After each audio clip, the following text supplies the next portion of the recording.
வெற்றியுள்ள திருமண வாழ்க்கையை சுவிசேஷம் தான் வடிவமைக்கிறது. சுவிசேஷத்தை கொண்டுதான் வெற்றியுள்ள திருமண வாழ்க்கை வடிவமைக்கப்படுகிறது. A successful marriage is shaped by the gospel. இது வாசிக்கும் போது ஒரு பெரிய பிரச்சனை அவங்களுக்கு. ஏன்னா 21ஆம் வசனம் சொல்லுது, தெய்வ பயத்தோட ஒருவருக்கொருவர் கீழ்ப்படிந்திருங்கள். இதெல்லாம் ஜனங்களுக்கு இன்னைக்கு பிடிக்கிறது இல்லை. அது என்ன அடிமைத்தனம், ஒருத்தருக்கு ஒருத்தர் கீழ்ப்படிஞ்சிருக்கிறது. அது ஒரு அப்ரேஷன், அது ஒடுக்குதல், அது என்ன கீழ்ப்படிஞ்சிருக்கிறது. அப்புறம் அதை விட மோசமாக அடுத்த வசனம் அவங்களுக்கு ரொம்ப மோசமாக தெரியுது. ஏன்னா மனைவிகளை கர்த்தருக்கு கீழ்ப்படுகிறது போல உங்கள் சொந்த புருஷர்களுக்கு கீழ்ப்படி. சொந்த புருஷனுக்கு கீழ்ப்படின்னு சொல்கிறது வேற, கர்த்தருக்கு கீழ்ப்படுகிறது போல கீழ்ப்படியுங்கள் சொன்னால் அது ரொம்ப என்னது ஒரு அடிமைத்தனமான வாழ்க்கை, மோசமான ஒரு வாழ்க்கை. இதெல்லாம் பழங்கால பழமைவாதம், இது வேலைக்காகவே ஆகாது அப்படிங்கிற எண்ணம் வந்துடுது ஜனங்களுக்கு. இதில் போய் ஸ்டக் ஆயிடுறாங்க. இந்த பகுதியை வாசிக்கும் போது இதுதான் அவங்களுக்கு பெருசாக தெரியுது, இதில் ஸ்டக் ஆயிடுறாங்க. அப்புறம் 25ஆம் வசனத்துக்கு போகிறாங்க. அங்கே சொல்லியிருக்கு, புருஷர்ல உங்கள் மனைவிகளில் அன்பு கூறுங்கள்.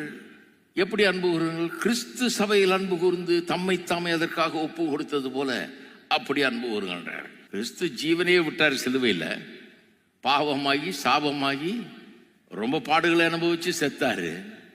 அப்போ புருஷர்களுக்கு வேதம் சொல்லுது, நீ பாடுபட கூட ஆயத்தமாயிரு, கிறிஸ்து அன்பு கூறுவது போல அன்பு கூறு, உயிரை கூட கொடுக்க ஆயத்தமா இருந்தது. இதை கேட்டோன்னா புருஷர்களுக்கு ரொம்ப கஷ்டமா இருக்குது. இந்த மாதிரி போய் சிக்கலான காரியங்கள்ல சிக்கிக்கிறாங்க. ஆனால் அதுக்கெல்லாம் தீர்வு என்னன்னா இன்னைக்கு நான் சொல்ல போகிற காரியம்தான் அதுக்கெல்லாம் தீர்வு. பாருங்க, வேதம் சுவிசேஷத்தை குறித்த ஒரு வெளிப்பாடு.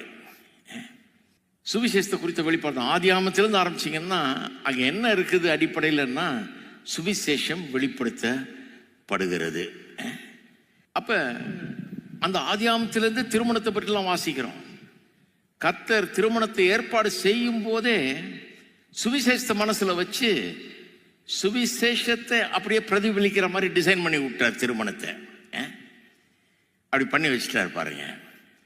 அப்போ அந்த டிசைனில் இப்போ முக்கியமாக கவனிக்க வேண்டியது என்னன்னா ஒரு காரியம். அது என்னன்னா, திருமண வாழ்க்கை வெற்றி பெற வேண்டும் என்றால் அது ஏதோ உங்கள் முயற்சியினால என் முயற்சினால நாம் ஏதோ சில ரூல்ஸை ஃபாலோ பண்ணுறதுனால வெற்றி அடைய போகிறது இல்லை. இதுக்கு ஆவியானவரால் உண்டாகிற ஒரு விசேஷ ஒரு ஆற்றல் நமக்கு கிடைக்க வேண்டும்.